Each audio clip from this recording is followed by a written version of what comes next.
আমি মাত্র খবর পড়তেছিলাম একটা অস্ট্রেলিয়াতেও অনেক তেল পাম্প বন্ধ হয়ে গেছে।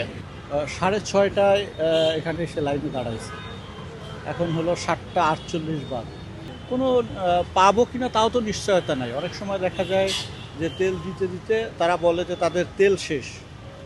যখন তেল শেষ হয়ে যায় তখন তো না নিয়েই ফেরত যেতে হয়। আসলে সরকার মজুদ আছে বলছে, কিন্তু আসলে আমরা যখন প্র্যাকটিক্যালি যাই তখন তো আসলে তার বাস্তবতা ওভাবে পাওয়া যায় না, সব পাম্পে পাওয়া যায় না। এগুলো আসলে তো ব্যক্তি সার্ভিস দিচ্ছে, তারা হলো পার্সোনাল কিছু লোককে আছে যাদেরকে তারা এক্সট্রা সুবিধা দিচ্ছে। এভাবে আমি আরেকটা পাম্পে দেখছি মালিকের বন্ধুকে 4,000 টাকার তেল দিয়ে দিছে, অথচ আমরা লাইনে দাঁড়ানো আছি, আমাদেরকে দেয়নি।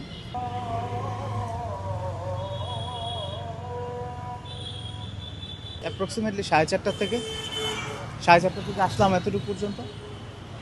এখন আরও আধা ঘন্টা 40 মিনিট লাগবে মনে হয় ডেফিনেটলি। আবার শুনতেছি যে 2 দিন ডিপো বন্ধ ছিল, এই জন্য নাকি আসলে এই প্রবলেমটা হচ্ছে, এটা নাকি ঠিক হয়ে যাবে।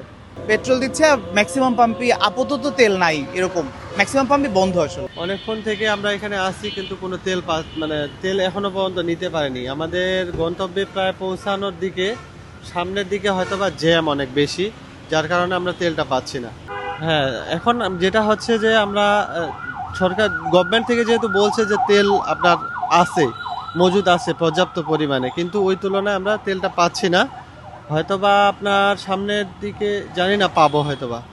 এটা তো ভোগান্তি হয়ে লাভ নেই, কারণ এটা তো আমাদের দেশের জন্য আসলে ক্রিয়েট করা না। যেহেতু বিশ্বে আপনার যুদ্ধ লাগছে, আমি মাত্র খবর পড়তেছিলাম একটা অস্ট্রেলিয়াতেও অনেক তেল পাম্প বন্ধ হয়ে গেছে, যে কারণে আসলে আমাদের দেশে এটা হয়েছে। আর ভোগান্তি হবে একটু, কারণ আমাদের তো সব মুনাফা করি, তো এইখানে তেলের দাম বাড়ান, এদের ম্যানেজমেন্টের জন্য ভোগান্তি হচ্ছে।